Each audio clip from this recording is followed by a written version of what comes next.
MP সাহেব, শোনো, আমার হাতে সময় কম, আর তোমার ভুলের হিসাবটাও বেশ লম্বা। মানুষ ভুল করলে অনুতাপ চায়, আমি ভুল দেখলে চুপ করিয়ে দেই, কারণ নীরবতার চেয়ে ভয়ঙ্কর কিছু নেই। অনেকেই ভাবে আমি রাগ করলে বিপদ। আসল সত্য হলো আমি রাগ করলে হাসি, আর আমি এখন হাসছি। দৌড়ানোর আগেও ভাবো, পালানো মানেই বাঁচা নয়, শুধু মরার সময়টা পিছিয়ে দেওয়া। তোমার শেষ সুযোগ ছিল গতকাল, আজ আমার হাতে আছে শুধু সিদ্ধান্ত, আর তুমি তার দুপাশে থরথর করে দাঁড়িয়ে আছো।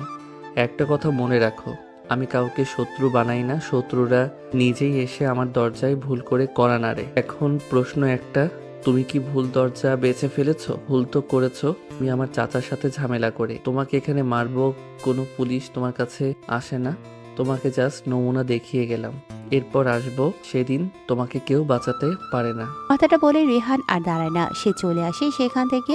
বাইক নিয়ে যখনই বের হবে ঠিক তখনই তার ফোনে কল আসে। স্ক্রিনে তাকিয়ে দেখে তার বন্ধু সাগর ফোন করেছে। সে রিসিভ করতেই সাগর বলে, রেহান, জীবনের সন্ধান পেয়েছি। কোথায় সেই শালা? ও তার বন্ধুর কাছে আছে। চলো তাড়াতাড়ি, আজকে ওটাকে বোঝাবো। দাঁড়া, সাকিবকে ফোন দেই। হুম, দে। সাগর সাকিবকে ফোন দেয়। সে সজীব যেখানে আছে সেই জায়গায় চলে যেতে বলে, আর রেহান আর সাগর বাইক নিয়ে বেরিয়ে পড়ে। সাকিব যাওয়ার আগেই রেহান আর সাগর সেই জায়গায় পৌঁছে যায়। তার ঠিক একটু পরেই সাকিব এসে হাজির হয় সেখানে। তুমি এসেছো, আমরা তোমার জন্য অপেক্ষা করছিলাম। চলো। খুব সাবধানে। হুম। চলো ভিতরে সবাই। তারা সজীবের বন্ধুর বাসায় গিয়ে সজীবকে তুলে তাদের আস্তানায় নিয়ে আসে। সজীব বলে, আমার ভুল হয়ে গেছে রেহান ভাই, আমাকে মাফ করে দাও। তোর কোনো মাফ নেই, তুই যে কাজ করেছিস তার শাস্তি তোকে পেতেই হবে। ঠিক বলেছিস রোহান। এই শালার জন্যই আজ সব ছেলেকে খারাপ ভাবে মেয়েরা। তুই ছেলে নামের কলঙ্ক, তোর বেঁচে থাকার কোনো অধিকার নেই। আমার ভুল হয়ে গেছে, আমাকে ক্ষমা করে দাও, আর কখনো হবে না। তোকে ক্ষমা আমরা কেন, আল্লাহ করবে না। রোহান, কোনো কথাই কান দেওয়া যাবে না। তোকে ক্ষমা করতে পারি এক শর্তে। আমি যে শর্তে রাজি আছি। রেহান, তুই কি বলছিস এসব? রোহান, তুই ঠিক আছিস তো? শালাকে ধরতে কত কি করা লেগেছে, আর তুই বলিস ছেড়ে দেবো? আরে হ্যাঁ, আমি ঠিক আছি। রেহানের কথা যেন ওরা বিশ্বাস করতে পারছে না। সজীবকে ওদের ধরতে অনেক ঝামেলা পোহাতে হয়েছে। সজীব আবার বলে, বলো কি শর্ত? তোর জন্য যে মেয়েটা আত্মহত্যা করেছে তাকে ফিরিয়ে দিতে হবে। যদি পারিস তাহলে তোকে ক্ষমা করে দেওয়া হবে। বল, পারবি? রেহানের কথায় সবাই চুপ হয়ে যায়। সজীব মাথাটা নিচু করে বলে, কখনো সম্ভব নয়। তাহলে তোরও বেঁচে থাকা সম্ভব নয়। কথাটা বলে রেহান গুলি করে দেয় সজীবের বুকে আর জোরে বলে, কোনো বদমাস আমার হাত থেকে রেহাই পাবে না, এটাকে পুঁতে ফেল। তুই চিন্তা করিস না, সব হয়ে যাবে। হুম। আপনারা কিছুই বুঝতে পারছেন না তো?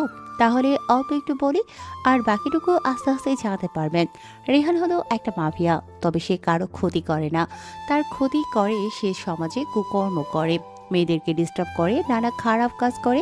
তাদেরকে রেহান নিজে মেরে ফেলে, কারণ তার বাবা আর সে বড় মাফিয়া। কেউ রেহানের উপরে কথা বলতে পারে না। আর একটু আগে যাকে মেরেছে সে হলো সজীব, নাম করা ব্যবসায়ীর ছেলে, এমপির বন্ধুর ছেলে সজীব। সজীব একটা মেয়েকে ধর্ষণ করে, আর মেয়েটা আত্মহত্যা করেছে। মেয়েটার পরিবার ছিল গরিব, যার কারণে তারা ন্যায় বিচার পায় না। সজীবের বাবার অনেক টাকা, যার কারণে ছেলেকে বাঁচিয়ে নেয়। পুলিশ কিছু করতে পারে না, এমপির সাহায্যে সব ঠিক করে ফেলে।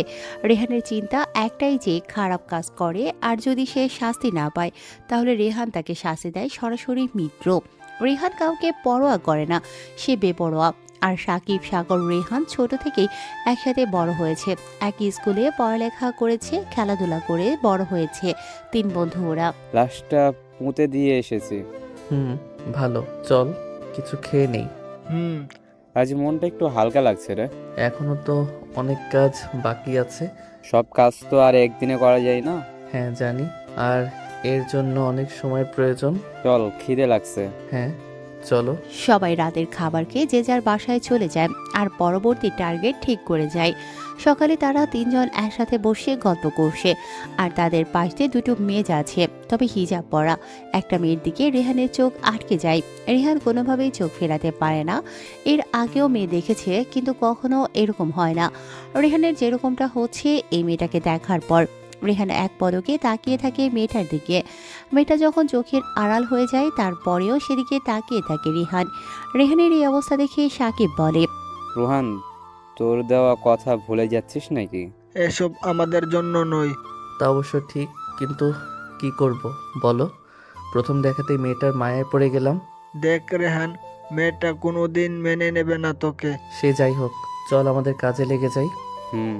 আমাদের কাজ হলো মারুফকে খুঁজে বের করা। সে তো শহরের বাইরে চলে গেছে। সাগর ঠিক কথা বলেছে, তাকে পাবি না। আসবে কবে? 2 দিন পর আসবে। তাহলে এই 2 দিন কোনো কাজ নেই আমাদের, চল আজকে ঘুরে বেড়াবো। অনেক দিন ধরে ঘুরি না। খুব মজা হবে রে। আহ, কতদিন পর ঘুরতে বের হব, কাজের জন্য তা হয় না। চল। তিনজন মিলে ঠিক করে নদীর পাড়ে ঘুরবে। তা যে ভাবা সেই কাজ। তারা নদীর পাড়ে ঘুরতে যায়। কিছুক্ষণ ঘোরাঘুরি করার পরে হঠাৎ মানুষের ভিড় দেখতে পায় তারা। সেখানে গিয়ে শুনে ছোট্ট একটি মেয়ে পানিতে পড়ে গেছে। মেয়েটা নদীর যেদিকে পড়েছে সেদিকে অনেক গর্ত, তাই কেউ সাহস করে নামছে না। সাকিব বলে, রোহান, কি করা যায়? রেহান কোনো উত্তর না দিয়ে পানিতে ঝাঁপ দেয়। রেহানের এমন সাহস দেখে সবাই অবাক হয়ে যায় আর সবার দৃষ্টি পানিতে। রেহান মেয়েটাকে নিয়ে উঠে আসে। সবাই রেহানকে ঘিরে দাঁড়িয়ে আছে। রেহান বলে, সাকিব, মেয়েটাকে হাসপাতালে নিয়ে যাওয়ার ব্যবস্থা কর। চল। সাগর, তুই খোঁজ নিয়ে দেখ মেয়েটা কার। হুম। রেহান আর সাকিব মেয়েটাকে হাসপাতালে নিয়ে যায়। নার্স এসে মেয়েটাকে নিয়ে যায় কেবিনে। রেহান আর সাকিব দাঁড়িয়ে থাকে বারান্দায়। একটু পরেই সাগর ফোন দেয়। রেহান, কোথায় তোরা? মেডিকেলে আছি। আর মেয়েটার পরিবারের কাউকে পেয়েছিস? মেয়েটার বড় বোনকে পেয়েছি। ঠিক আছে, নিয়ে আয় ওটারে। হুম। রেহান ফোন কেটে দেয়। কিছু সময় পর ডক্টর বেরিয়ে আসে ওদেরকে আর বলে, মেয়েটা কি হয় আপনাদের? স্যার, কেউ নয়। মানে হলো মেয়েটা নদীতে পড়ে গিয়েছিল, আর আমি নদী থেকে তুলে সরাসরি এখানে নিয়ে এলাম। মেয়েটাকে আমি চিনি না। ও ভালো করেছেন, এখনকার সময়ে এমন মানুষ খুঁজে পাওয়া যায় না। অসংখ্য ধন্যবাদ। আর মেয়েটা এখন সুস্থ আছে, পানি খেয়েছিল, আমরা অক্সিজেনের ব্যবস্থা করছি।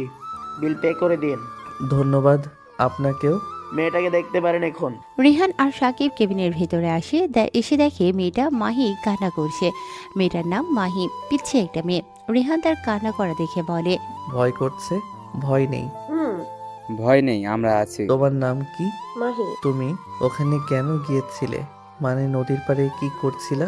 আমি খেলা করতে করতে সেখানে গিয়েছি আর পা স্লিপ খেয়ে পড়ে যায়। আমার বোন ছিল তো। কার সাথে সেখানে গিয়েছিল? আমার বড় আপু আর আপুর বন্ধুদের সাথে গিয়েছিলাম। ও, আপুর সাথে না থেকে আলাদা হয়ে গিয়েছিলে কেন? আমি আপুদেরকে হারিয়ে ফেলি আর তাদের খুঁজতে খুঁজতে দেখি সেখানে সবাই খেলা করছে। আমিও তাদের সাথে খেলা করতেছিলাম আর হঠাৎ করেই পা স্লিপ করে পড়ে গেছি। পিচ্ছি মেয়েটা রেহানদের দেখছে। রেহান তখনও মাহির দিকে তাকিয়ে আছে। হঠাৎ রেহান প্রশ্ন করে, তুমি কিসে পড়ো? আমি 4র্থ শ্রেণীতে পড়ি। রেহানের ফোনটা আবার বেজে ওঠে। রেহান ফোনটা হাতে নিয়ে দেখে সাগর ফোন দিয়েছে। সে রিসিভ করে। তোরা কই তালায়? 3 তলায় 27 নম্বর ওয়ার্ডে। আচ্ছা, আসছি। সাগর ফোন কেটে দেয়। এমন সময় মাহি বলে, আমি বাসায় যাব। তোমার আপু আসবে? সত্যি? তোমার বাসায় কে কে আছে? 2 বোন আর আব্বু আম্মু।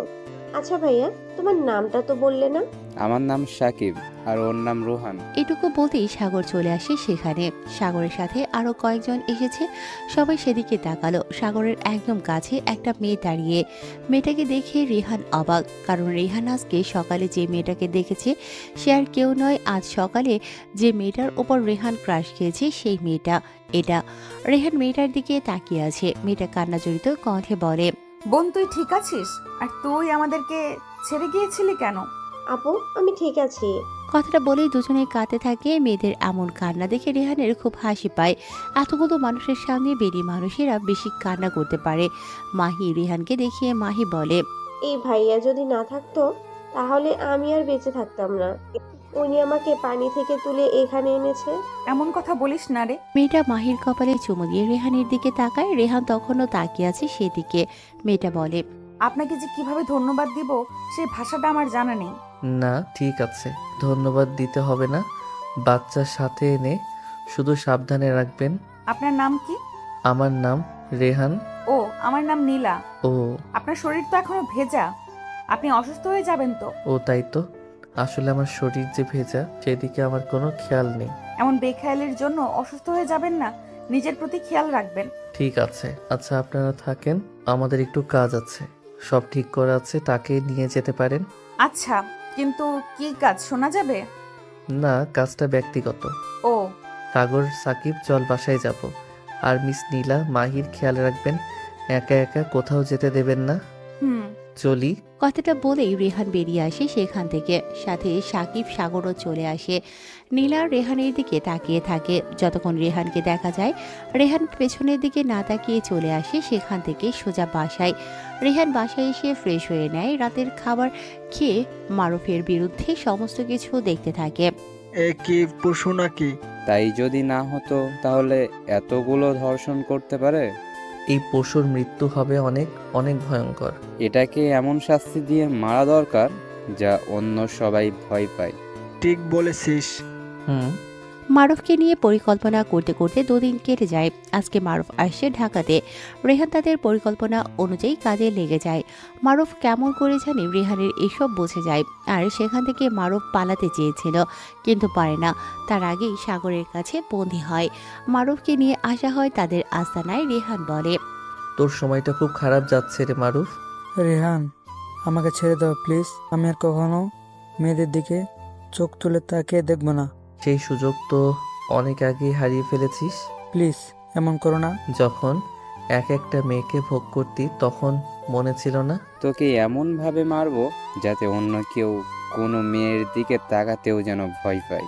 মারুফ মেয়েদের নিয়ে ড্রাগস বিজনেসের পাশাপাশি তাদেরকে ধর্ষণ করত। তাদের মা বাবা রেহানের কাছে মারুফের বিরুদ্ধে সবকিছু বলে দিয়েছে।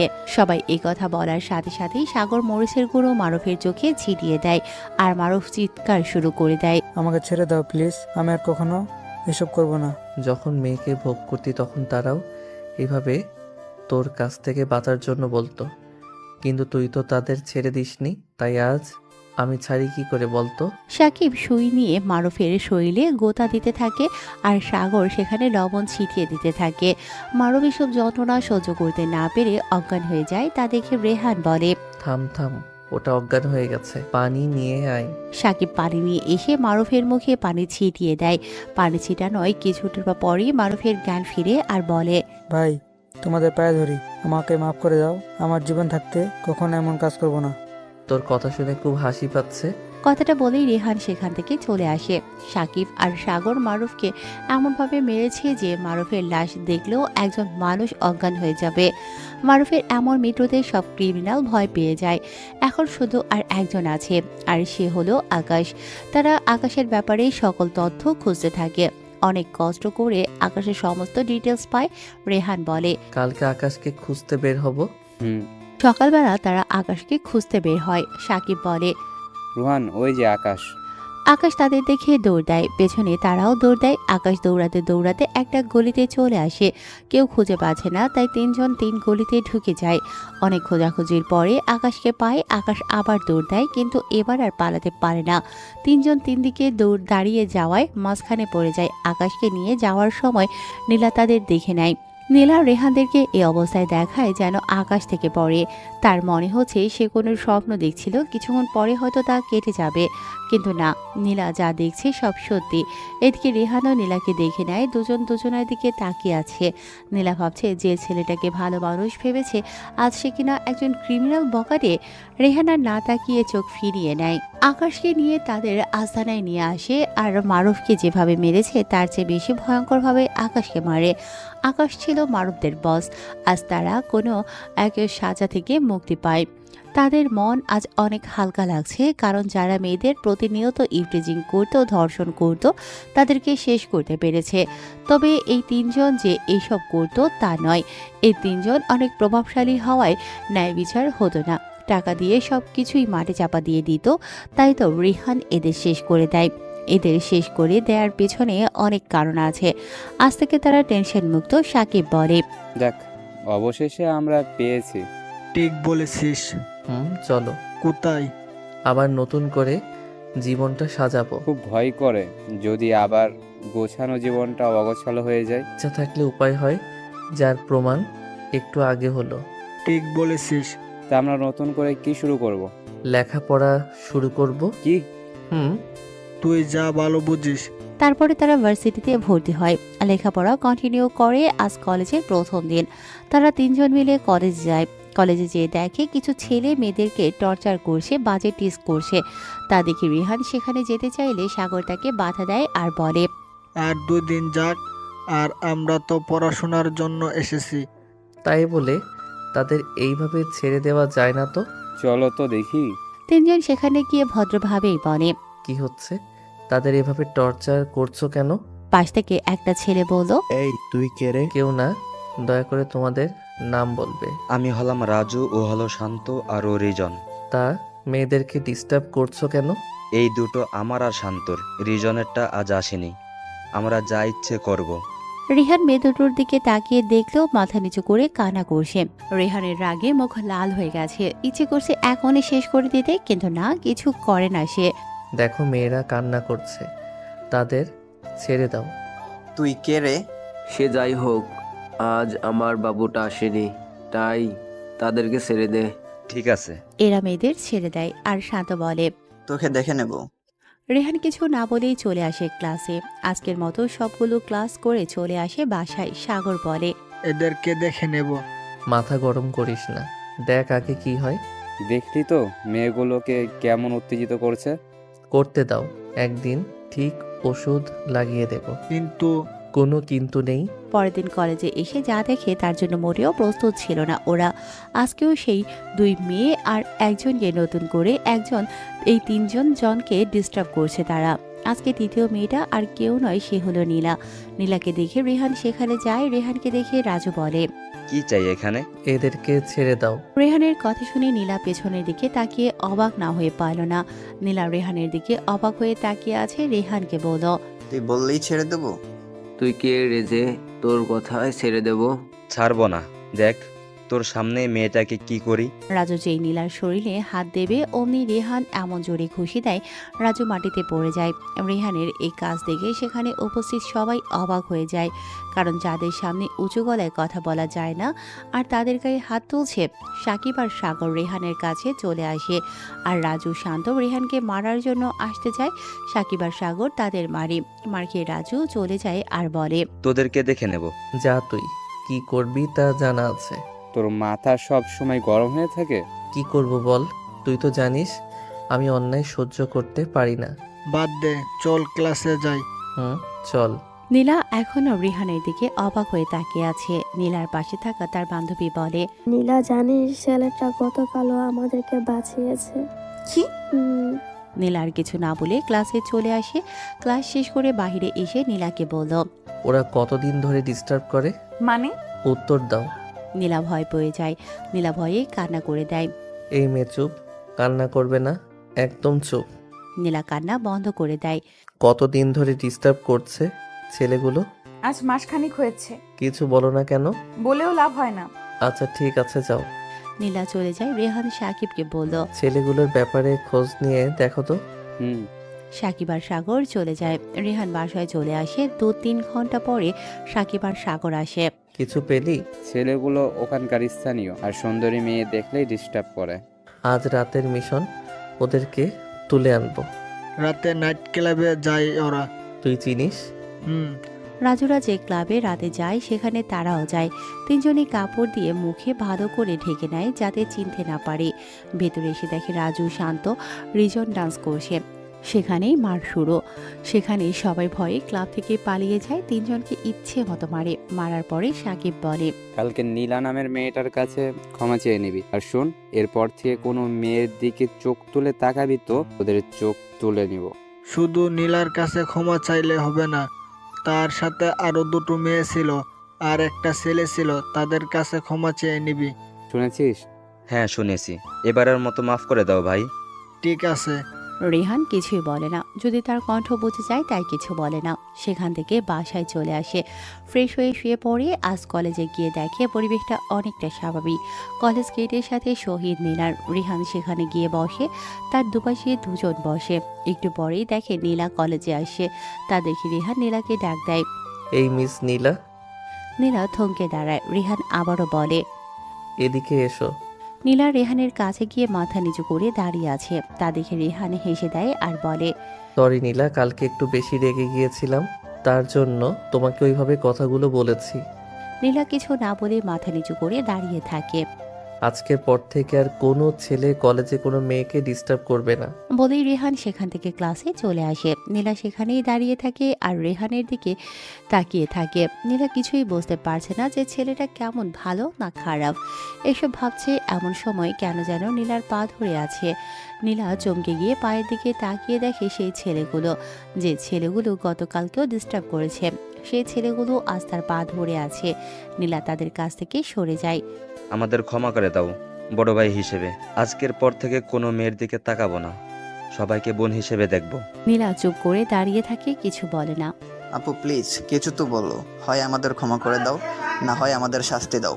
নীলা এবার সবার দিকে তাকিয়ে দেখে সবার শরীর ব্যান্ডেজ করা। নীলা বুঝে নেয় এটা রেহানের কাজ আর কারো না। ঠিক আছে, মাফ করে দিলাম। থ্যাঙ্কস। সেই ছেলেটাকে দেখেছো? কোন ছেলেটা? গতকালকের ছেলেটা। ও হ্যাঁ, দেখেছি। কোথায় সে? ক্লাসে গেল একটু আগে। কেন? তার কাছেও ক্ষমা চেয়ে নেব। বলেই ছেলেগুলো শহীদ মিনারে গিয়ে বসে থাকে রেহানের জন্য। রেহান ক্লাস শেষ করে যখন বাইরে হয় তখন তারা দৌড়ে গিয়ে রেহানের পায়ে পড়ে ক্ষমা চায়। সবাই অবাক হয়ে তাকিয়ে থাকে রেহানের দিকে। যে ছেলেগুলো কারো কাছে ক্ষমা তো দূরের কথা, মাথা নিচু করে কথা বলে না, আজ সেই ছেলেগুলো সাধারণ একটা ছেলের কাছে ক্ষমা চাইছে। রাজু বলে, ভাই আমাদের ক্ষমা করে দাও। আরে কি করছো ভাই? আমার কাছে ক্ষমা চাইছো কেন? আমি কি করেছি? আর তোমাদের এমন ব্যান্ডেজ করা কেন?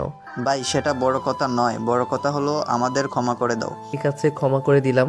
ভাই আর কোনোদিন মেয়ের দিকে তাকাবো না। তা ঠিক আছে, কিন্তু আমার কাছে ক্ষমা চাইলে কেন? ভাই কালকে যদি তোমার কথা শুনতাম তাহলে আজকে এমন হতো না। তা কে করলো এমন? চিনি না রে ভাই, 3জন ছেলে মুখ বেঁধে মেরেছে আর বলেছে মেয়েগুলো আর তোমার কাছে ক্ষমা চাইতে। তোমাদের সাথে খুব খারাপ কাজ করেছে ছেলেগুলো। আরে না ভাই, খারাপ করেনি, যা করেছে ঠিক করেছে। আমরা এটার প্রাপ্য ছিলাম। ভাই ভালো থেকো, আর কোনো সাহায্যের প্রয়োজন হলে আমাকে জানিও, কেমন? ঠিক আছে। বলেই ছেলেগুলো চলে যায়। নীলা এখনো বুঝতে পারছে না কি হচ্ছে এসব। নীলা এত কিছু না ভেবে বাসায় চলে যায়। রেহানও বাসায় চলে আসে, ফ্রেশ হয়ে শুয়ে পড়ে। এখন তাদের কোনো কাজ নেই, তাই তারা একটু বাইরে ঘুরতে আর পড়াশোনা নিয়ে ব্যস্ত থাকে। নিয়মিত কলেজে আসা যাওয়া করে, তবে রেহানের প্রতি নীলা দুর্বল হয়ে যাচ্ছে। রেহানের কথাবার্তা, চলাফেরা সব কিছুই নীলার ভালো লেগে যায়। তারা 3জন কলেজের টপে চলে আসে লেখাপড়ার দিক দিয়ে। শুধু লেখাপড়ার দিক দিয়ে নয়, সব দিক দিয়ে তার টপ। রেহান কলেজের সবার ক্রাশ, যেমন সুন্দর তেমনই তার বডি। অনেক মেয়ে রেহানকে প্রপোজ করেছে, রেহান না করে দেয়। সাকিব সাগর তারাও কম নয়, রেহানের চেয়ে একটু আগেই তো বললাম, সব দিক দিয়ে তার 3জন টপ। এর মাঝে নীলা রেহানের সাথে বন্ধুত্ব করে নেয়। রেহান যতক্ষণ কলেজে থাকে ততক্ষণ নীলার সাথেই থাকে। নীলা এখন রেহান ছাড়া কিছুই বোঝে না, সব সময় রেহান রেহান। তবে রেহানও নীলার প্রতি দুর্বল হয়ে যাচ্ছে। নীলা সব সময় রেহানের কেয়ার করে, কি করছে, খেয়েছে কি না, এইসব। ঠিকমতো না খেলে, পড়তে না বসলে বকা দেয়। একদম একটা ছোট্ট বাচ্চাকে যেমন শাসন করে মায়েরা, ঠিক তেমনই নীলাও রেহানকে শাসন করে। এইভাবে কিছুদিন যাওয়ার পরে কলেজে দুটো ছেলে মিলে একটা মেয়েকে রেপ করে। সেই কথা শুনে রেহানের মাথা গরম হয়ে যায়। রেহান রাগ কন্ট্রোল করতে না পেরে কলেজ ক্যাম্পাসে ছেলে দুটোকে মারতে যাচ্ছে। সাকিব আর সাগর বাধা দিলেও রেহান থামে না। নীলা বলে, ওকে থামাও। ওকে থামানোর ক্ষমতা আর কারো নেই। মানে? কেউ কোনো মেয়েকে ডিস্টার্ব করলে তাকে আটকিয়ে রাখার ক্ষমতা কারো নেই। কিন্তু কেন এমন করে? এর পিছনে রয়েছে অনেক কারণ। কি এমন কারণ জানতে পারি? রেহান যদি অনুমতি দেয় তাহলে বলতে পারবো, আর না দিলে? বলতে পারবো না। তোমাদেরকে বলতে হবে না, যা জানার রেহানের কাছ থেকে জেনে নেব। এইদিকে রেহান ইচ্ছে মতো ছেলে দুটোকে মারে। সবাই শুধু তাকিয়ে আছে, কেউ কিছু বলছে না। আর কি বা বলবে, এমন ছেলেদের এমনই হওয়া উচিত। তাই কেউ কিছু বলছে না, চুপ করে দাঁড়িয়ে দাঁড়িয়ে দেখছে। এদিকে স্যার এসে রেহানকে থামতে বলে সাকিব বলে, স্যার কোনো লাভ হবে না। আসলে স্যার রোহান ওরকম যে অন্যায় দেখলেই নিজেকে সামলাতে পারে না, আর যতক্ষণ না পর্যন্ত তার উচিত শিক্ষা না হবে ততক্ষণ পর্যন্ত কারোর ক্ষমতা নেই তাকে থামানোর। ওর কিছু হবে না, আর কিছু হলে তো আমি আর সাগর আছি, সব সামলে নেব। কলেজের সব স্যারেরা রেহানের ব্যাপারে সব জানে, তাই তো স্যার আর কিছু না বলে চুপ করে দাঁড়িয়ে থাকে। সাকিব বলে, সাগর চল, অনেক মেরেছে, এবার থামাই। চল। সাকিব আর সাগর রেহানের কাছে গিয়ে বলে, এবার ছেড়ে দে, অনেক মেরেছিস। তুই চুপ থাক। রেহান দেখ, পিছনে স্যার আছে। রেহান এবার ছেড়ে দেয় আর বলে, আর কোনো মেয়ের দিকে তাকাবি তো তোদের খবর আছে। রেহান স্যারের সামনে এসে মাথা নিচু করে বলে। সরি স্যার, আসলে স্যার আর কিছু না বলেই চলে যান। রেহান সাকিব আর সাগরের দিকে তাকাতেই তারা ভয়ে চুপসে যায় আর হেসে দিয়ে বলে, ভয় পেলি? হ্যাঁ রে হারামি। চল। হুম। তারা কলেজ থেকে বের হবে এমন সময় নীলা দৌড়ে তাদের কাছে গিয়ে বলল।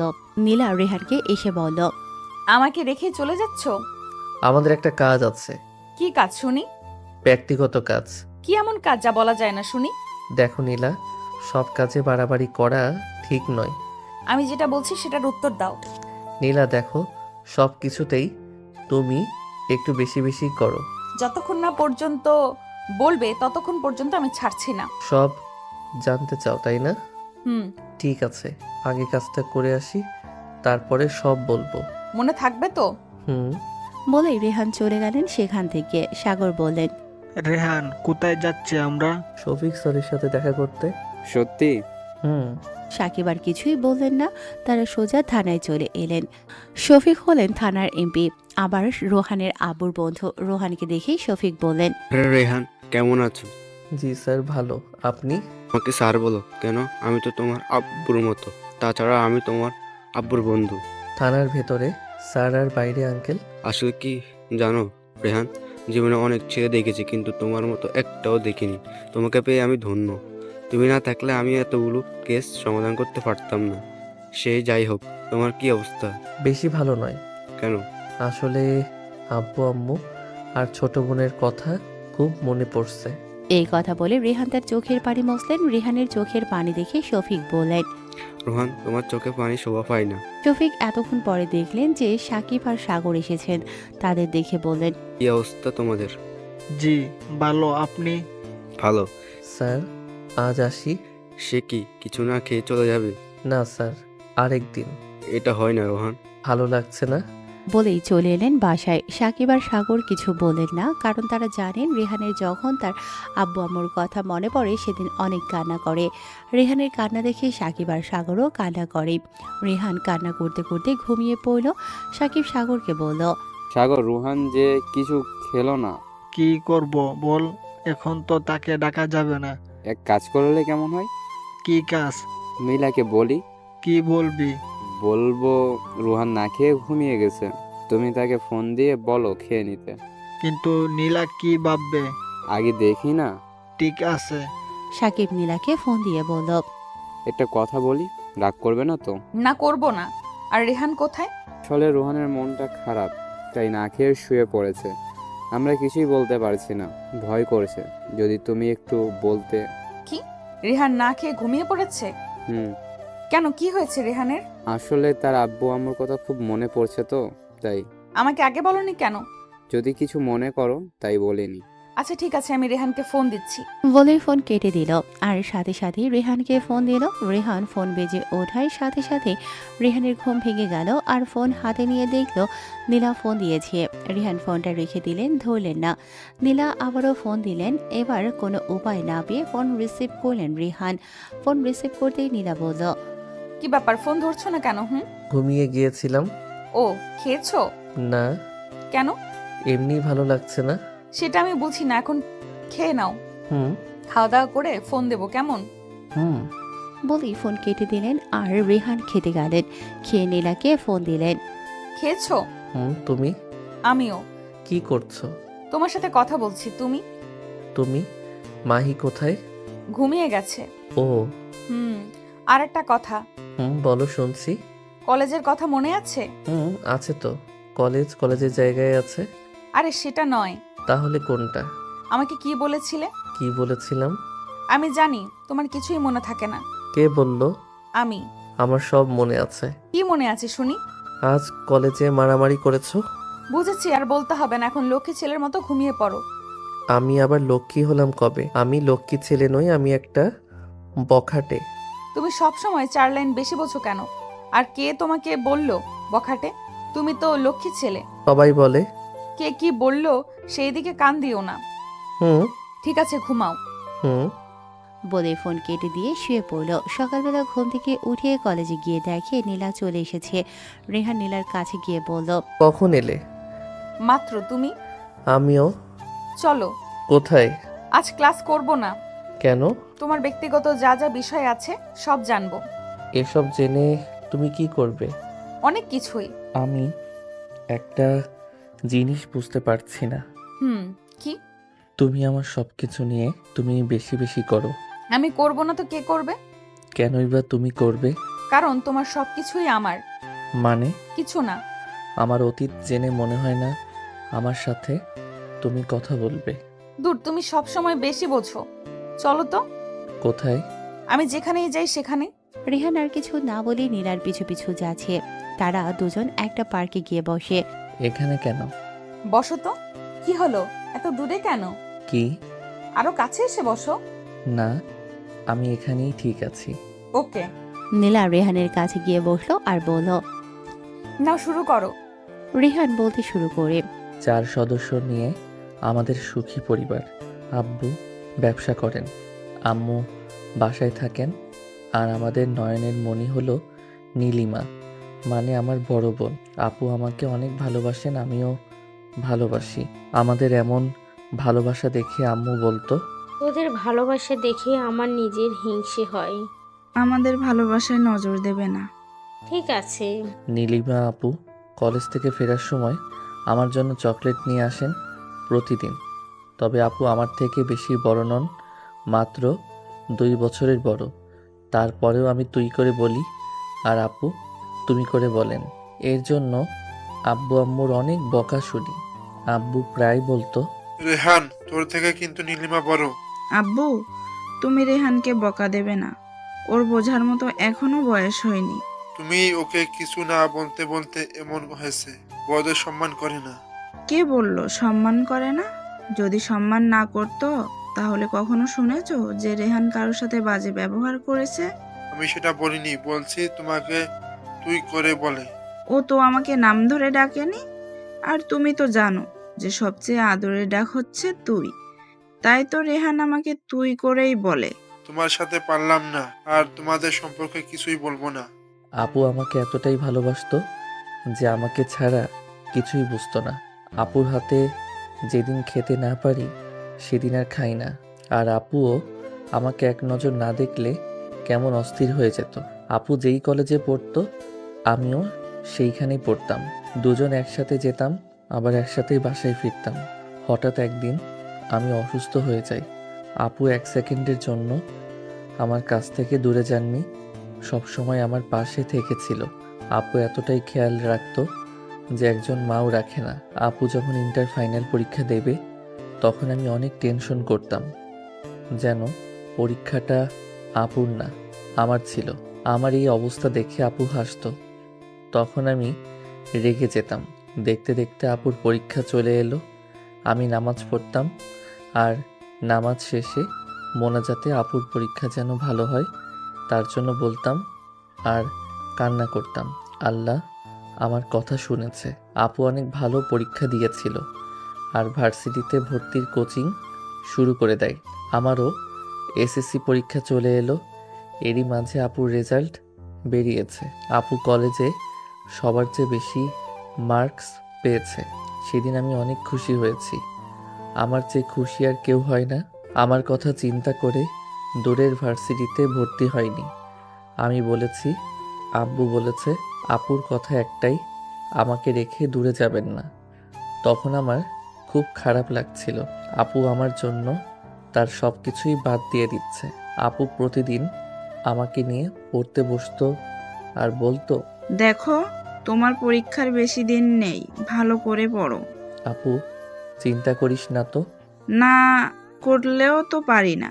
তোমার রেজাল্ট খারাপ হলে আব্বু আমাকে বকা দেবে। আপু তুই শুধু শুধু টেনশন করছিস। তুই তো প্রতিবারই বলিস যে আমি ভালো করতে পারবো না, পরে তো ঠিকই ভালো করি। এটা তো তোমার পাবলিক পরীক্ষা। তোর আর আব্বু আম্মুর দোয়া আছে না, দেখবি সব ঠিক হয়ে যাবে। তোমার জন্য সব সময় দোয়া করি। তাতেই চলবে। দোয়ায় সব হয় না পাগল ছেলে, নিজের চেষ্টা না থাকলে কিছুই হবে না। জানি, ওকে, এখন পড়ো তো। এইভাবে দিন কেটে যায়। দেখতে দেখতে আমার পরীক্ষা চলে এলো। এই রাতটা শেষ হলেই পরীক্ষা। আর আপুর তো দেখছি শেষ। আপু আমাকে উপদেশ দিতে দিতে শেষ। আপু আমাকে সাথে করে পরীক্ষার কেন্দ্রে নিয়ে যায়। পরীক্ষার সময় হয়ে যেতেই আমি ভেতরে চলে যাই। যাওয়ার সময় আপু বলেছিল, সবগুলো প্রশ্ন ভালো করে বুঝে তারপর উত্তর করবে, না বুঝলে স্যারকে বলবে। ঠিক আছে বলেই চলে গেলাম ভেতরে। নিজের সিট খুঁজে বসে রয়েছি। আমার তেমন কোনো বন্ধু নেই, শুধু সাকিব আর সাগর ছাড়া। কারণ আমি সব সময় আপুর সাথে রয়েছি, যার কারণে আমার কোনো বন্ধুর প্রয়োজন ছিল না। আপুই আমার সব। পরীক্ষা শেষে বের হই। ভাইয়া, তোমার পরীক্ষা কেমন হয়েছে? আপু অনেক ভালো। দেখতে হবে না ভাইটা কার? এরপর আমরা চলে আসি সেখান থেকে। দেখতে দেখতে পরীক্ষা শেষ হয়। একদিন বাসায় এসে রেহান শুনতে পায় আম্মু আব্বুকে বলছে। রেহান আড়াল থেকে সরে, তুই এই ব্যবসা থেকে সরে যা। বললেই হলো, অনেক কষ্ট করে এই পর্যন্ত এসেছি। তারা যে ভয় দেখিয়ে গেল। ওরা কিছুই করতে পারবে না, আমি সেই ব্যবস্থা করব। আমার না ভয় হচ্ছে। তাদের বিশ্বাস নেই, কখন কি করবে ঠিক নেই। আমার কথা বাদ দাও নীলিমা, আর রেহানের কথা তো একেবার ভাবো। তুমি খামোখা ভয় পাচ্ছ। আমরা যে বাসায় এসেছি সেদিকে আব্বু আর আম্মুর খেয়াল নেই। নীলিমা আপু এবার বলে, আব্বু কি হয়েছে? নীলিমা আপুর কথা শুনে আব্বু আম্মু চমকে যান। আর আম্মু বলে, তেমন কিছু না। সব শুনে নিয়েছি, এবার তো বলো কি হয়েছে। তেমন কিছু না, আমাকে আমার ব্যবসা থেকে সরে যেতে বলছে। কে আর কেন? নেতার মাস্তান বাহিনীরা। আমার জন্য তারা ভালোভাবে ব্যবসা করতে পারছে না। আব্বু এখন কি করবে? আমার শফিক আঙ্কেলকে জানিয়েছি, সে বলেছে দুদিনের ভিতরে সব সমাধান করে দেবে। শফিক হলো রিহানের আব্বুর বেস্ট ফ্রেন্ড। তিনি থানার এসপি। রিহান বলল, আব্বু বলছিলাম কি, তুমি ছেড়ে দাও। ওরা ভালো নয়, তারা সব কিছুই করতে পারে। ভয় নেই, কিছু হবে না। তুমি যা ভালো বোঝো। যাও তোমরা ফ্রেশ হয়ে নাও। নীলিমা আপু আর রেহানা ফ্রেশ হয়ে খেয়ে শুয়ে পড়ে। রেহানের বাবা মাছের বিজনেস করে, বন্দর থেকে মাছ আনে। কিন্তু নেতারা মাছের সাথে আনে ড্রাগস, অস্ত্র। তাই বাবাকে সরতে বলে এই লাইন থেকে। পরের দিন, নীলিমা, তোর শফিক আঙ্কেল এসেছে, তোদের দেখতে চাচ্ছে। আসছি, যাও। রেহান চলো, আঙ্কেলের সাথে দেখা করে আসি। চলো। নীলিমা আপু সামনে আর রেহান পিছনে গেল। নীলিমা আপুকে দেখেই আঙ্কেল বলল, কেমন আছিস মামুনি? জি ভালো, আপনি? ভালো। তা রেহান কোথায়? রেহান আপুর পেছন থেকে বলল, আঙ্কেল আমি এখানে। এদিকে এসো। রেহান আঙ্কেলের সামনে গিয়ে দাঁড়ালো। তার বাবাও আসলো। শফিক, আমি যেটা বলছিলাম সেটার কি করলি? চিন্তা করিস না, আমি তাদের সাথে কথা বলেছি। কি বললো তারা? বলেছে যে তারা যা করেছে তা ঠিক করেনি, তারা আর বাধা দেবে না। সত্যি বলছে না কি? এটা তাদের একটা চাল। না, তেমন কিছু না। তা না হলে বাসায় এসে ভয় দেখিয়ে এখন আবার। চিন্তা করিস না তো। তুই যখন বলছিস তখন আর কি? আজ তাহলে আসি। যা। না, থানায় যেতে হবে। বলেই আঙ্কেল চলে গেল। রেহান আর নীলিমা আপু আবার রুমে চলে আসে। রেহান শুয়ে পড়ে। এভাবেই চলে। আপু ব্যবসায় এখন অন্য বাধা নেই। একটা সময় রেহান ভার্সিটিতে ভর্তি হয়। আপুর সাথে কলেজে আসা যাওয়া করছে। এইভাবে 2 মাস চলে গেল। আজকে কলেজে যাওয়ার পর থেকে মনটা যেন কেমন করছে রেহানের। কোনো কিছুতেই মন বসছিল না। আপুর কথা মনে পড়ছে। কেন এমন হচ্ছে কিছুই বুঝতে পারছে না রেহান। বসে বসে আপুর কথা ভাবছে। এমন সময় ফোনটা বেজে উঠল। ফোন হাতে নিয়ে দেখে আপু ফোন দিয়েছে। রেহান রিসিভ করতেই ওপাশ থেকে নীলিমা আপুর কণ্ঠের পরিবর্তে পুরুষ মানুষের কণ্ঠেও শোনা যায়। আর সে বলছে, আপনি যেখানেই থাকেন না কেন অতি তাড়াতাড়ি বাসায় আসুন। বলেই ফোন কেটে দেয়। রেহানকে কিছু বলতে দেয় না। রেহান আবার ফোন দেয়, কিন্তু ফোন বন্ধ। রেহান কি করবে কিছুই বুঝতে পারে না। হঠাৎ শফিক আঙ্কেলের কথা মনে হলো। রেহান আঙ্কেলকে ফোন দেয়। ফোন রিসিভ করতেই রেহান বলল, আঙ্কেল আপনি যেখানেই থাকেন এখনই আমাদের বাসায় আসুন। কেন? আর আমি তো ব্যস্ত আছি। পরে সব জানতে পারবেন। প্লিজ একটু তাড়াতাড়ি আসুন প্লিজ। আমার মনে হয় বাসায় কেউ আব্বু আম্মুকে আটকে রেখে আমাকে ফোন দিয়ে বলেছে বাসায় আসতে। তুমি এখন কোথায়? কলেজে। আর এখনই বাসায় যাচ্ছি। বলে ফোন রেখে দেয় রেহান। কলেজ থেকে এক দৌড় দেয়। রেহানের দৌড় দেখে সবাই অবাক হয়ে তাকিয়ে আছে। রেহানের সেদিকে কোনো মন নেই। কলেজ থেকে তাদের বাসা বেশি দূরে নয়, তারা পরেও মনে হচ্ছে রাস্তা যেন শেষ হচ্ছে না। রেহান বাসায় আসতেই দুজন লোক এসে রেহানকে ধরে ফেললো আর একজন রেহানের মাথায় বন্দুক ধরে বলল, বেশি নাড়াচাড়া করবি তো, বুঝতেই তো পারছিস। আরে কি করছেন? আর আমাকে এইভাবে ধরে রেখেছেন কেন? চুপচাপ চল। রেহান কোনো কথা না বলে তাদের সাথে গেল। রেহানকে তার আব্বু আম্মুর রুমে নিয়ে গেল। রুমে গিয়ে দেখে আব্বু আম্মু আর নীলিমা আপুকে বেঁধে রেখেছে। একজন বয়স্ক লোক রেহানের বাবা জাহিদকে বলল, জাহিদ, আপনাকে বলেছিলাম না আপনি এই ব্যবসা থেকে সরে যান? আপনার কথায় সরব কেন? আর আমি তো আপনার কোনো ক্ষতি করিনি। আপনি আপনার মতো আর আমি আমার মতো ব্যবসা করছি।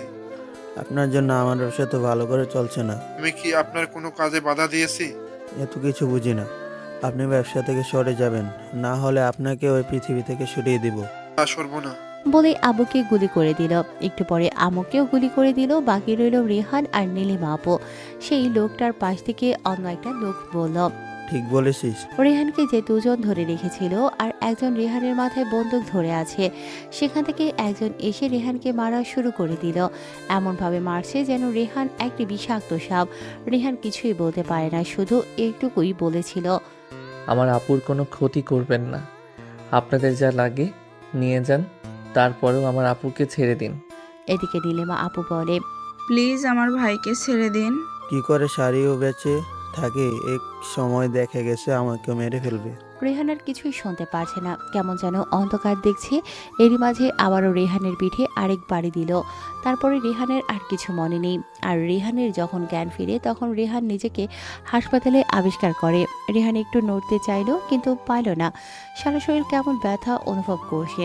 আর রেহানের আশেপাশে তাকিয়ে দেখে রেহানের শরীরে দুটো নল দেয়া আর রেহানের পাশে কেউ নেই। একটু পরেই একটা নার্স এলেন। রেহানের জ্ঞান ফিরেছে দেখে বললেন, আলহামদুলিল্লাহ, আজ 7 দিন পর তোমার জ্ঞান ফিরলো। রেহান কথা বলতে পারছে না, কেমন জানি গলা ব্যথা করছে। কথা বলতে চাইছে কিন্তু কথাগুলো আটকে যাচ্ছে। রেহানের এই অবস্থা দেখে নার্স বলেন, আমি জানি আপনি কথা বলতে চাইছেন, কিন্তু পারছেন না। চিন্তা করবেন না, 2-1 দিন গেলে সব ঠিক হয়ে যাবে। রেহান মাথা নাড়ল, কিছু বলতে পারছে না। রেহান শুয়ে রইল। নার্স চলে গেলেন। রেহান ভেবে পাচ্ছে না রেহান এখানে এলো কি করে। রেহানকে কে হাসপাতালে শিফট করলো? রেহান তো তাদের বাসায় ছিল। হঠাৎ মনে পড়ে গেল নীলিমা আপু আর আব্বু আম্মুর কথা। তাদের কথা মনে হতেই মনের ভেতরে কেমন যেন কাল বৈশাখীর ঝড় বয়ে যাচ্ছে। না জানি নীলিমা আপু কোথায় আছে, কেমন আছে। আর ওই মানুষ নামের পশুগুলো না জানি আপুর কি করেছে, আল্লাহই ভালো জানে। রেহান ছাড়বে না, কাউকে ছাড়বে না। একবার ভালো হলেই হবে। তারপরে আবার মনে হলো রেহান একা তো তাদের কিছুই করতে পারবে না। চোখের সামনে নীলিমা আপুর হাসিমাখা মুখটা শুধু ভাসছে। রেহানের দু চোখ দিয়ে ক্রমেই পানি বয়ে পড়ছে। তাদের সুখী পরিবারটা এক কাল বৈশাখী ঝড়ে ভেঙে ছুড়ে দিয়ে গেল আর রেখে গেল রেহানকে আর তাদের দেয়া কিছু স্মৃতি যা কখনো ভোলার নয়। এসব ভাবছে আর রেহানের চোখে পানি ফেলছে। কারো আগমনের শব্দে রেহানের ধ্যান ভাঙল। তাকিয়ে দেখে শফিক আঙ্কেল আর নিশি আপু এসেছে। নিশি আপু শফিক আঙ্কেলের একমাত্র মেয়ে। নীলিমা আপু আর সে ক্লাসমেট। রেহানের জ্ঞান ফিরতে আঙ্কেল রেহানের কাছে এসে রেহানকে জড়িয়ে ধরে কান্না করে দিলেন, সাথে নিশি আপুও। সরি রেহান, আমি কাউকে বাঁচাতে পারলাম না, শুধু তোমাকে ছাড়া। আঙ্কেলের কথা শুনে রেহান কেমন জানি হয়ে গেল। মনটা কাচের মতো ভেঙে চুরমার হয়ে গেল। বুকের মাঝখানে কেমন চিনচিন ব্যথা শুরু করলো। রেহানের একমাত্র সন্তান, যার সামনে পরিবারের সবাইকে মেরেছে, অথচ রেহান কিছুই করতে পারেনি। আর রেহানই বা কি করবে বা করার আছে? চোখের সামনে আব্বু আম্মু আর রেহানের কলিজার টুকরো আপুকে হারিয়েছে। রেহানের মতো হতভাগা আর কেউ নেই। রেহান কিছু বলতেও পারছে না। আর আঙ্কেলই বা কি করবেন? আঙ্কেল আবার বললেন, আমি আর 2 মিনিট আগে আসলেই সবাইকে বাঁচাতে পারতাম। রেহান ভাই, আমার চিন্তা করো না। তুমি ভেবে নাও এটা কোনো তোমার জীবনের খারাপ একটা সময়। আর তোমার কেউ নেই কে বলেছে? আমি আব্বু আছি, আম্মু আছে, এই কথা দিলাম।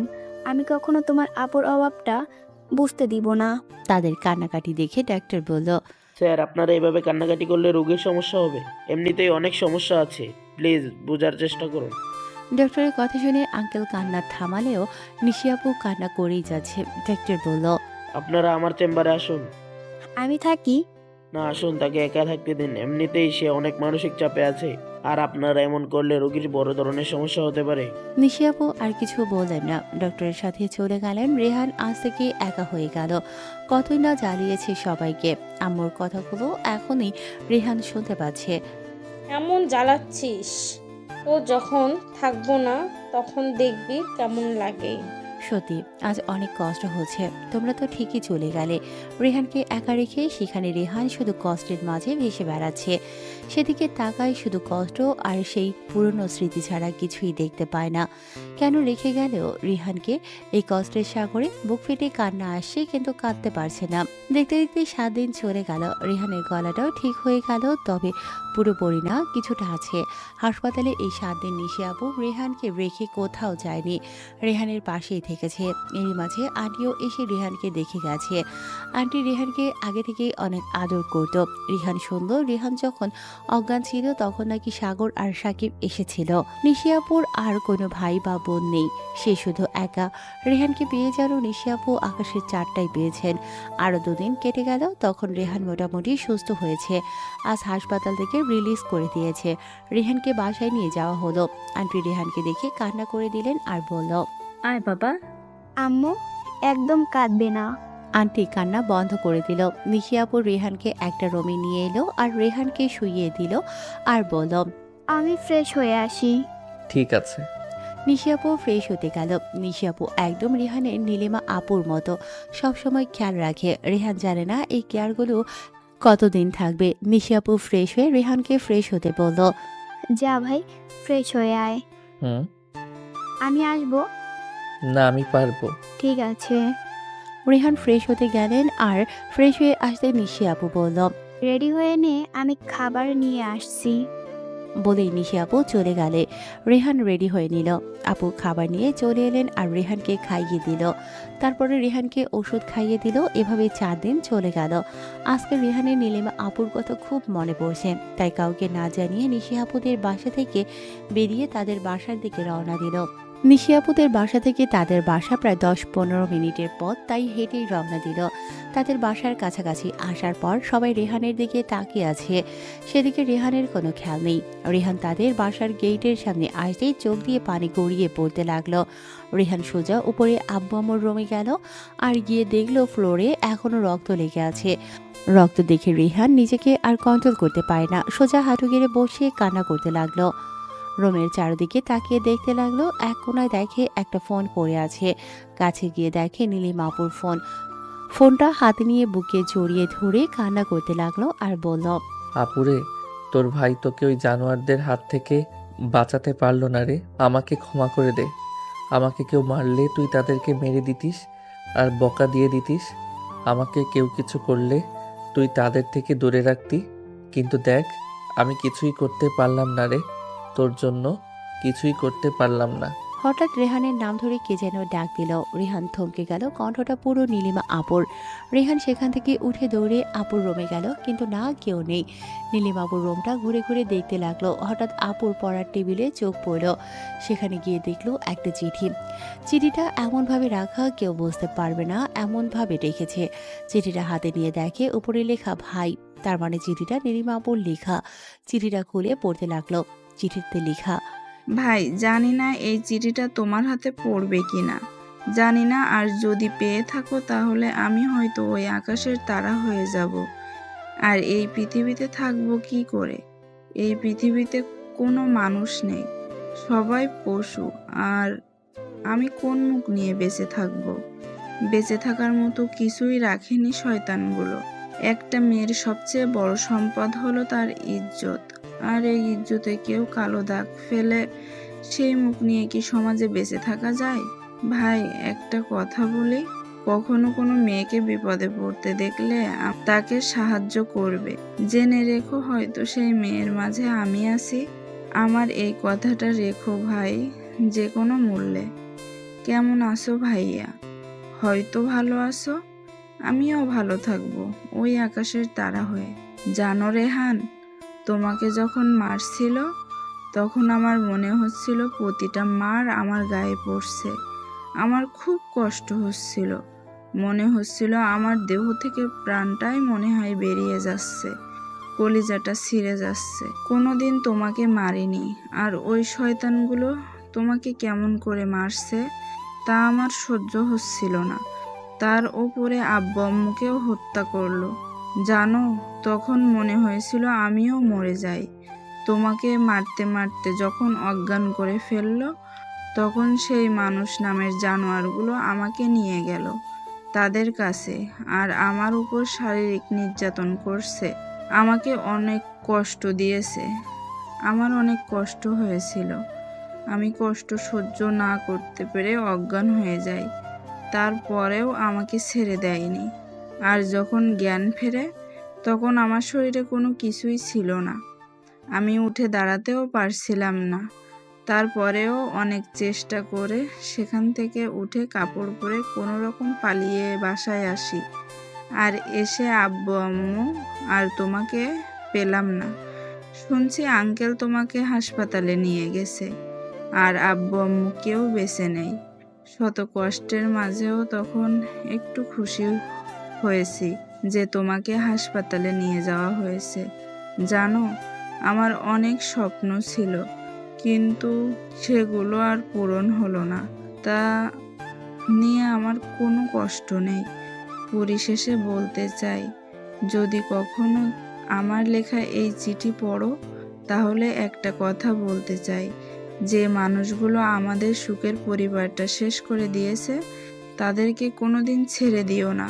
কারণ আজ আমার আব্বু মেরেছে, কাল হয়তো অন্য কারোর এমন সুখী পরিবারকে শেষ করে দেবে। তবে ভাই, যেখানেই থেকো ভালো থেকো।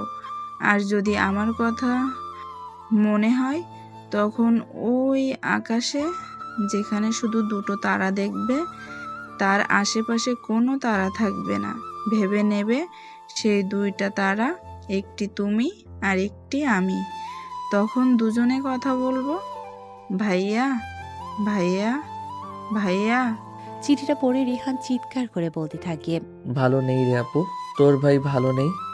আমাকে একা রেখে চলে গেলি কি করে ভালো থাকি বল?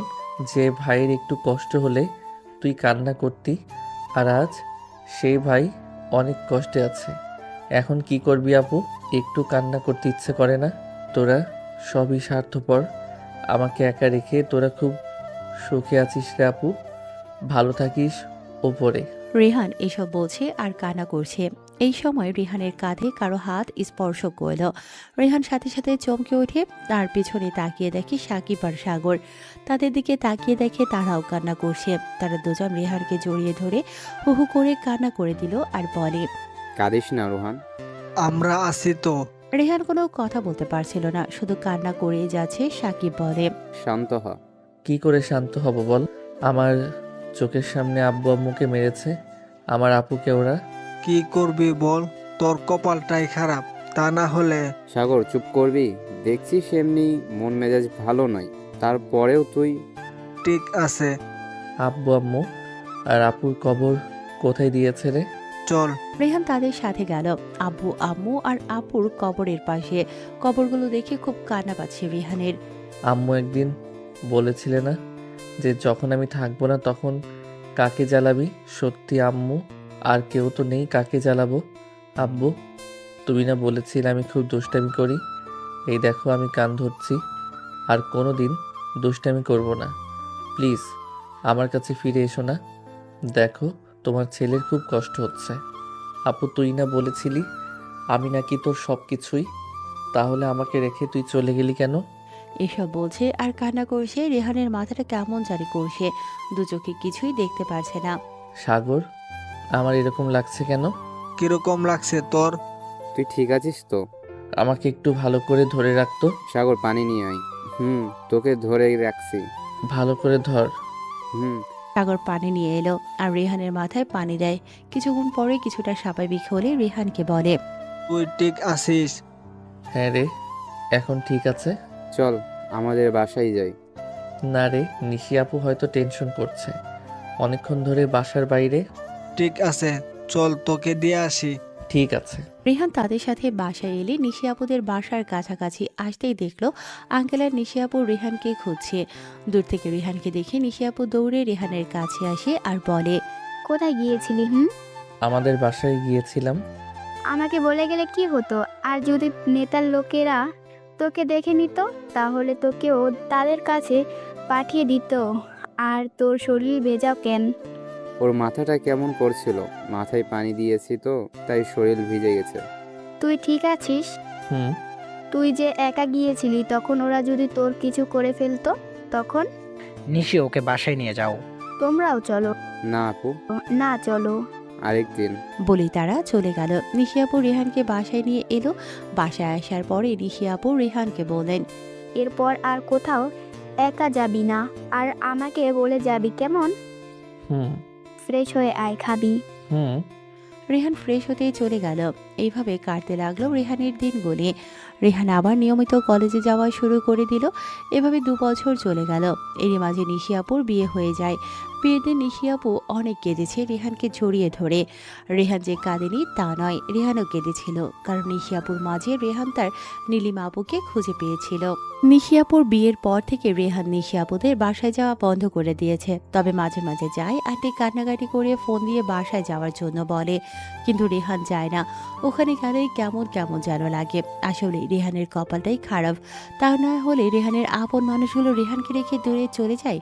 নিশাপু ফোন দিয়ে কান্নাকাটি করে। রেহান ঠিক করে যারা তাদের পরিবারকে শেষ করেছে তাদেরকে সে মেরে ফেলবে। রেহানের সাথে সবসময় সাপোর্ট থাকতো সাকিব আর সাগর। তারা 3 জন মিলেই একে একে সব কটাতে খুঁজে বের করে মেরেছে।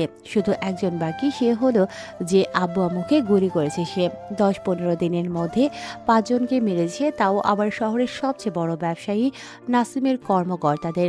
তা নিয়ে সবাই আতঙ্কিত। রেহানের আব্বু আম্মু আর আপুকে যারা মেরেছে তার নাম ছিল নাসিম। আর আতঙ্কিত হবেই না বা কেন? তাদেরকে কেউ কিছু করতে পারতো না, তাদের মারা হয়েছে। আর যে একজন রয়েছে তার খুঁজে বেড়াচ্ছে রেহান। তার নিজস্ব কোনো ঠিকানা খুঁজে পাচ্ছে না। অনেক খোঁজাখুঁজির পরে তার দেখা মিলল। রেহান গেলে সেখানে চুপি চুপি সোজা তার বেডরুমে চলে গেল। রেহানকে দেখেই নাসিম বলল, তুমি জাহিদের ছিলে না? চিনে ফেলছেন? তুমি বেঁচে আছো?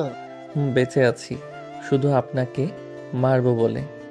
নাসিমকে কিছু বলার আগেই গুলি করে দিল রেহান। নাসিম মারা গেল। নাসিম মারা যাওয়াতে শহরের সব ব্যবসায়ীরা অনেক খুশি হয়েছে। আর সবাই জানতে চাইছে কে মেরেছে। আর খুশি হবে বাই না কেন? যার ব্যবসা ভালো চলতো, তার ব্যবসা যে সে দখল করে নিত, কিন্তু কেউ কোনো খবর দিতে পারছে না। আঙ্কেল ঠিক বুঝে নিল কাজটা কেউ করেনি রেহান ছাড়া।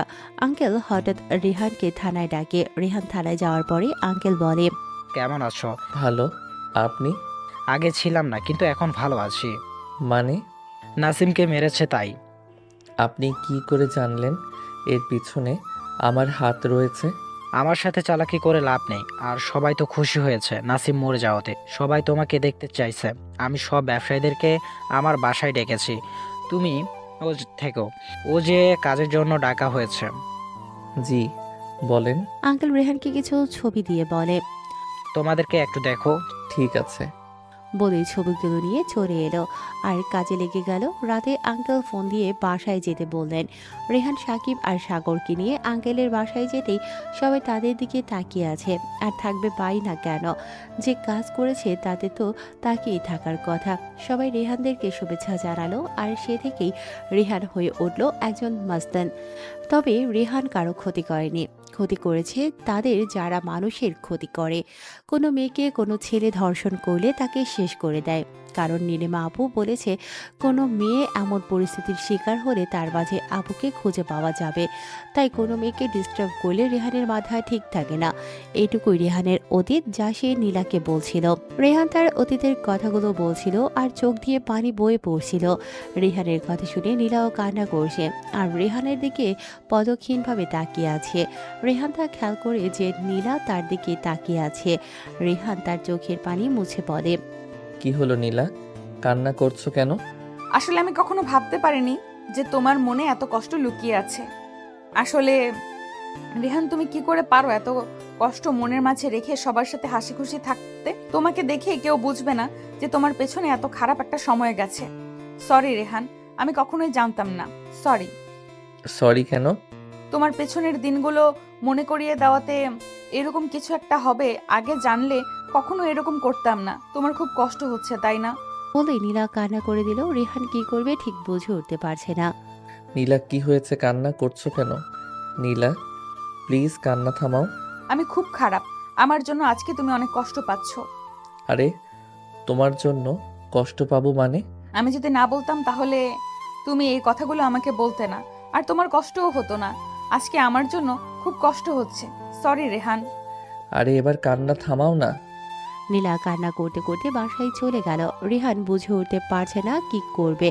রেহান সেখানে না থেকে বাসায় চলে এলো। রেহানকে দেখে সাকিব বলল, কোথায় ছিলি? ক্লাস শুরু করলি না? রেহান কিছু না বলে ফ্রেশ হতে চলে গেল। সাকিবও কিছু বলল না। রেহান ফ্রেশ হয়ে এসে শুয়ে পড়ে না খেয়ে। খেয়ে নে। খাবো না। কেন, কি হয়েছে? এমনি ভালো লাগছে না রে। কি হয়েছে বলবি তো? রেহান কিছু না বলেই শুয়ে পড়ে। রেহানের কিছুতেই ঘুম পাচ্ছে না, শুধু নীলার কথাই মনে পড়ছে। রেহান তার ফোনটা হাতে নিয়ে নীলাকে ফোন দিল। রিং হচ্ছে কিন্তু ফোন তুলছে না। রেহান একের পর এক কল দিয়ে যাচ্ছে কিন্তু না, নীলা ফোন রিসিভ করছে না। রেহান আর ফোন দেয়নি, শুয়ে পড়ে কিন্তু ঘুম আসে না। নীলার কথা ভাবতে ভাবতে কখন ঘুমিয়ে গেছে তার রেহান জানে না। সকালে ঘুম ভাঙলো সাকিবের ডাকে। রোহান, এই রোহান, উঠ, কলেজে যাবি না? হুম। যা ফ্রেশ হয়ে না। রেহান ঘুম থেকে উঠে ফ্রেশ হয়ে রেডি হয়ে কলেজে গেল। কলেজে গিয়ে দেখলো নীলা আজ কলেজে আসেনি। রেহান নীলাকে ফোন দিল, নীলা ফোন রিসিভ করে না। রেহান খুব টেনশনে পড়ে গেল। রেহান ক্লাসে না গিয়ে সোজা শহীদ মিনারে চলে গেল। সেখানে বসে রেহান তার নিশি আপুকে ফোন দিল। কেমন আছো আপু? ভালো থাকলেই দেখে কে? বলেই কান্না করে দিল, কারণ রেহান প্রায় 1 মাস ধরে নিশির সাথে কথা বলে না। ব্যস্ত ছিলাম আপু, তাই ফোন দিতে পারিনি। কান্না করো না প্লিজ, তোমার কান্না আমি সহ্য করতে পারি না। ঠিক আছে, কান্না করব না। এখন বল কেমন আছিস? ভালো, তুমি? আমার মন বলছে তুই ভালো নেই। কি হয়েছে তোর? কই না তো, কিছু হয়নি। তাহলে কণ্ঠ এমন শোনাচ্ছে কেন? কই? দেখ, আমার সাথে মিথ্যা বলবি না। তারপর রেহান সবকিছু নিশিকে খুলে বলল নীলার ব্যাপারে। সত্যি তুই মেয়েটাকে ভালোবাসিস? হুম। ঠিক আছে, নাম্বার দে। 017। চিন্তা করিস না। বলেই ফোন রেখে দিল। একটু পরেই অচেনা একটা নাম্বার থেকে রেহানের ফোনে ফোন আসলো। প্রথমবার রিসিভ করলো না, পরে আবার ফোন আসলো। রেহান রিসিভ করতেই ওপাশ থেকে, রেহান ভাইয়া, জলদি এই ঠিকানায় হাসপাতালে চলে আসো। কে তুমি? আর আমি হাসপাতালে আসবো কেন? ভাইয়া, আমি মাহি। মাহি, তুমি কোথায়? আগে আসো, তারপর বলছি। মাহি কান্না করছে আর এই কথাগুলো বলছে। সেখান থেকে উঠে সাকিবকে ফোন দিল রেহান, কিন্তু সাকিব রিসিভ করে না।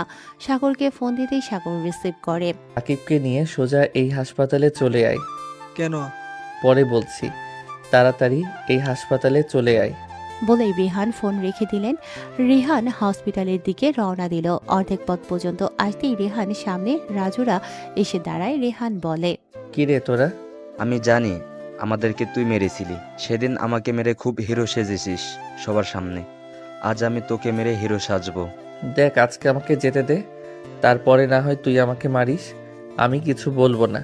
তোকে আমি ভালো করে চিনি। আজকে যেতে দিলে পরে তোকে কিছুই করতে পারবো না। আজকে এই সুযোগটা আমি হাতছাড়া করতে চাই না। বলেই রেহানকে এক ঘুষি দিল। রেহান সাথে সাথেই পড়ে গেল আর বলল, প্লিজ আজকে আমাকে যেতে দে না। রাজুর কথা শুনে ছেলেগুলো রেহানকে মারা শুরু করে দিল। রেহান চেষ্টা করছে মারগুলো ফেরাতে, কিন্তু পারছে না। আর পারবে বাই বা কি করে?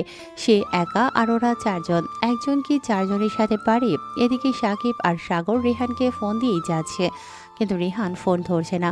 আর ধরবেই বা কি করে? রেহান অনেক কষ্ট করে ফোনটা রিসিভ করে সাকিব বলল, রোহান। সাকিব এটুকু বলেই থেমে গেলে আর কোনো কথা বলছে না। সাকিবের চোখ দিয়ে পানি পড়তে লাগলো। সাকিবের এমন অবস্থা দেখে সাগর সাকিবের কাছ থেকে ফোন নিয়ে তার কানে ধরতেই ওপাশ থেকে মারের শব্দ শোনা যাচ্ছে। সাগর বলল, চল তাড়াতাড়ি। সাগরের কথা শুনে সাকিব বলল, রোহানকে কোথাও খুঁজবো? ওর লোকেশন চেক কর, ও তো লাইনেই আছে। সাকিব লোকেশন চেক করে দেখলো ওরা যেখানে আছে সেখান থেকে বেশি দূরে নয়, মাত্র 5 মিনিটের পথ। চল। তারা দৌড়ে রেহানের কাছে গিয়ে দেখে রেহান রাস্তায় পড়ে আছে। রোহান, এই রোহান, কথা বল। তোরা এসেছিস? সাগর গাড়ি নিয়ে এলো। সেখান থেকে হাসপাতাল বেশি দূরে নয়। রেহানকে হাসপাতালে নিয়ে গেল। রেহানের ফোনটা বেজে উঠল। সাকিব ফোনটা হাতে নিয়ে দেখে নিশি আপু ফোন দিয়েছে। সাগর, এখন কি করি? কেন, ফোনটা রিসিভ কর। কি বলবো? দে তো আমার কাছে। সাগর সাকিবের হাত থেকে ফোনটা নিয়ে বলল, আপু রেহানকে ফোনটা দাও তো। আপু রেহান এখন হাসপাতালে। কি কি হয়েছে রেহানের? বলো, ওর কি হয়েছে? আসলে কয়েকটা ছেলে ওকে মেরেছে। তোমরা এখন কোথায়? বলেই ফোন রেখে দিল। আবার রেহানের ফোন বেজে উঠল, তবে এটা কোনো নামে সেভ করা নেই। সাগর ফোন রিসিভ করলেই ওপাশ থেকে, রেহান ভাইয়া কোথায় তুমি? কে তুমি? আমি মাহি। আর এটা রেহান ভাইয়ার নাম্বার না? ওর সাথেই তো একটু আগে কথা বললাম। রেহান ভাইয়া বলেছে যে সে হাসপাতালে আসছে। আর আপনি কে? আমি সাগর, রেহানের বন্ধু। রেহানকে হাসপাতালে ভর্তি করা হয়েছে। কিছু ছেলে মিলে তাকে মেরেছে। আর তুমি হাসপাতালে কি করছো? ভাইয়া তুমি একটু আসবে এই হাসপাতালে? আমরা তো এই হাসপাতালেই আছি। তুমি কয় তলায় আছো আর কত নাম্বার রুম?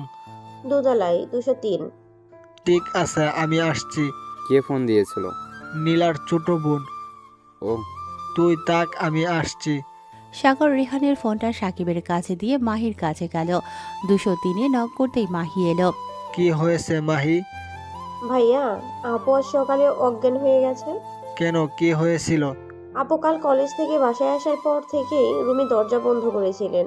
আর কিছু খাননি। কেন খাননি? আমি কিছুই জানি না। বলেই মাহি কান্না করতে লাগলো। কে কে এসেছে? আব্বু আম্মু এসেছে, তবে আব্বু চলে গেছেন।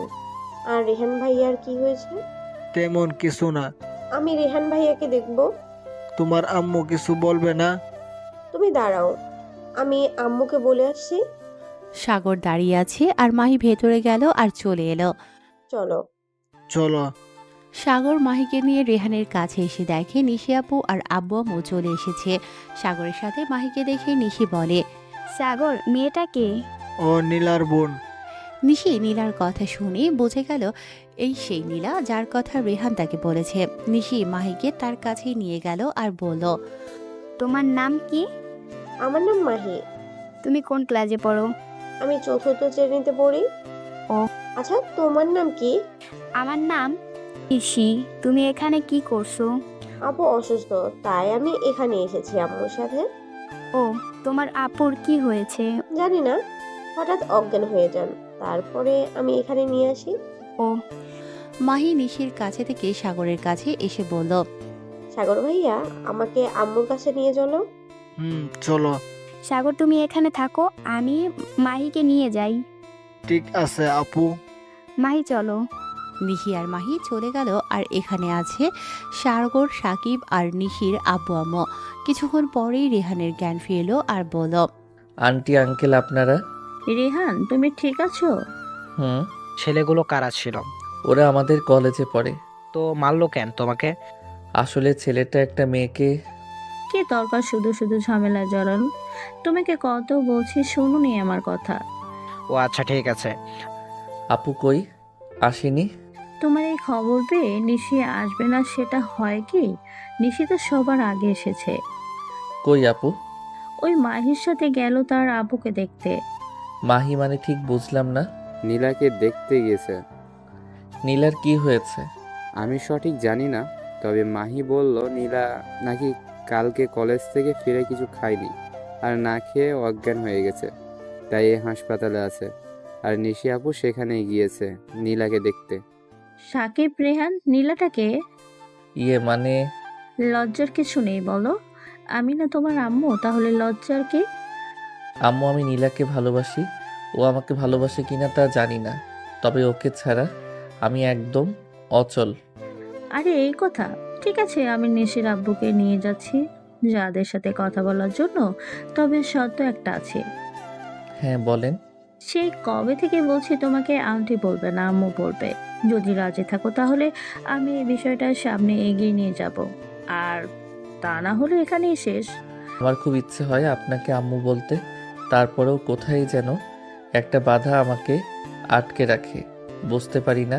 রেহান, একটা কথা বলি শোনো, আমার কোনো ছেলে নেই, শুধু একটা মেয়ে। আমার ইচ্ছে হয় তুমি আমাকে আব্বু বলে ডাকো। ঠিক আছে, বলবো আব্বু। রেহানের মুখে আব্বু ডাক শুনে শফিক রেহানকে জড়িয়ে ধরে কান্না করে দিল। নিশির আম্মু রেহানকে জড়িয়ে ধরে আর বলে, আমার ছেলে কান্না করিস না বাবা। বলেই রেহানের কপালে চুমু দিল। রেহান বলল, আম্মু যাও, নীলার আম্মুর সাথে কথা বলে আসো। যাচ্ছি। বলেই তারা চলে গেল। রেহান সাকিব আর সাগরের দিকে তাকিয়ে বলল, কিরে তোরা কান্না করছিস কেন? জানিস রোহান, এই প্রথম তোর মুখে হাসি দেখেছি। তোর হাসি দেখে কান্না চলে এলো। 4 বছর পরে তুই আবার সে আগের মতো করে হাসবি, আব্বু আম্মু বলে ডাকতে পারবি। সত্যি আজকে আমি অনেক খুশি রে। আর সেই খুশিতে কান্না চলে এলো। বলে সাকিব আর সাগর রেহানকে জড়িয়ে ধরে কান্না করে দিল। একটু পরেই নিশি সহ তার আব্বু আম্মু চলে এলো। নিশি এসে রেহানের কাছে গিয়ে বসে আর বলে, ভাই তুই এবার এসব ছেড়ে নতুন করে সব কিছু শুরু কর। আপু। চল বাসায় যাই। রেহানকে নিয়ে বাসায় চলে এলো। আগামী সপ্তাহে রেহান আর নীলার বিয়ে। সবাই বিয়ে নিয়ে ব্যস্ত। দেখতে দেখতে বিয়ের দিন চলে এলো। রাতটা শেষ হলেই বিয়ে। রেহান তার আব্বু আম্মু আর আপুর কবরের কাছে বলল, আব্বু আম্মু, আপু, আজ তোমরা নেই, কালকে আমার বিয়ে। তোমরা থাকলে কতই না মজা হতো। জানো, তোমাদেরকে খুব মিস করছি, খুব মনে পড়ছে তোমাদের। আপু তুই না বলতে আমার বিয়ে নিয়ে অনেক মজা করবি, তাহলে শুয়ে আছিস কেন? আয় না, তোর ভাই কালকে বিয়ে করতে যাচ্ছে, মজা করবি না? আমার সাথে অভিমান করে আছিস জানি, তাই তো আমার সাথে কথা বলিস না। আসলেই তোর ভাইটা অনেক খারাপ, তা না হলে তোকে না জানিয়ে আমি বিয়ে করতে যাচ্ছি। জানিস আপু, আমি যাকে বিয়ে করব তার নাম নীলা। মেয়েটা আমাকে অনেক ভালোবাসে, তবে তোর মতো না। জানিস আপু, নীলা মাঝে মাঝে এমন আচরণ করে, তখন তোর কথা মনে পড়ে যায়। মেয়েটা ভীষণ অভিমানী। তোর সাথে অনেক দিন ধরে কথা বলি না, হয়তো আমার সাথে অভিমান করে আছিস।